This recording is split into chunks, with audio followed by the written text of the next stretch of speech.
Hello everyone, welcome to the Green Man channel, hope you're all good and well. So the time has finally arrived.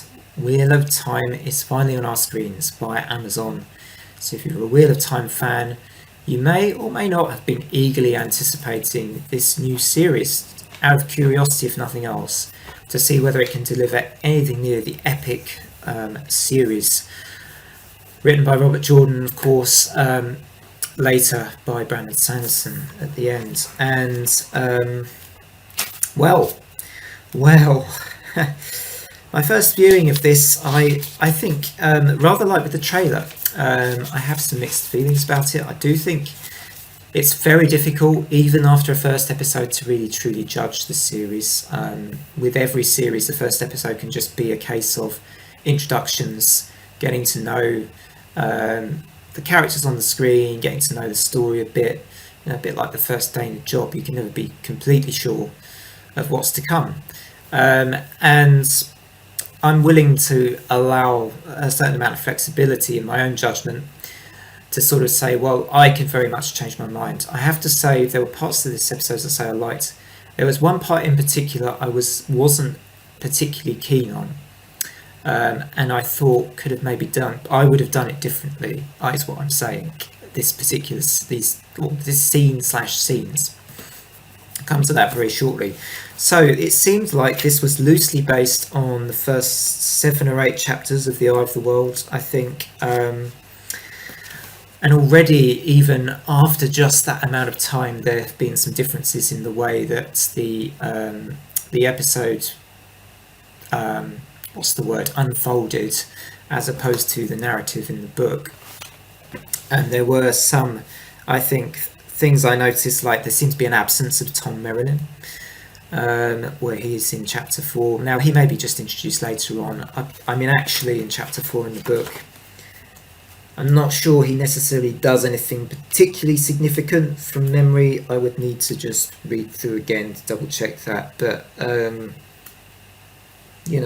I think he's a great character personally, and I hope he does make an appearance before too long, because I think he's a really good character. I mean, some would say he's more of a side character, but for me, there are interactions that he has with other characters which I really enjoy, perhaps more so later on in these books, but I just want to point that out. Get introduced to Pan and Faye. We get introduced to him, which is obviously from the book, I think, and Moiraine and Lan. Now, there's a bit more an emphasis, I think, in this series on Moiraine. Even this early on, you can tell there's a slight more sort of... the story is very much focused on her as much as it is almost on Rand. You do get quite a lot of Rand in this episode, but you certainly also get a fair amount of Moiraine coverage too, and scenes with her at lots of different points. The way she's introduced seems to be a bit different from how it is in The Eye of the World as well. So she sort of arrives with Lan when they're all in that tavern together, the Emmonsfield Five, and she sort of, it's a sort of serious introduction as she enters there, and everyone is kind of made aware of her presence. Whereas actually in the first book, I think she's sort of introduced to Rand and Matt when there's a moment with a bird flying away, I think, or something. So there was kind of a slight difference there. I think now to move on to the part that had me a little bit kind of thinking, oh, this isn't how I would have done this, I don't think, or at least I felt like it could have been a bit better, and I'm just kind of being honest about that.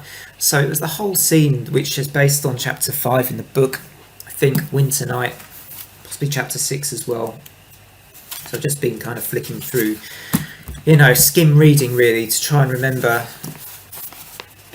what happens in the book as well. So I feel like I'm actually telling some truth. So there's Winter Night, chapter 5. You can see there. Well, you can't see the text on the screen, can you? So that's pretty useless, really. But I didn't really like the way the Trollocs were introduced. It felt too forceful.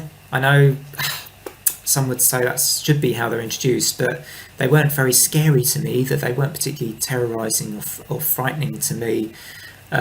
Sure, they might be to kids, and maybe I've seen too much of that kind of,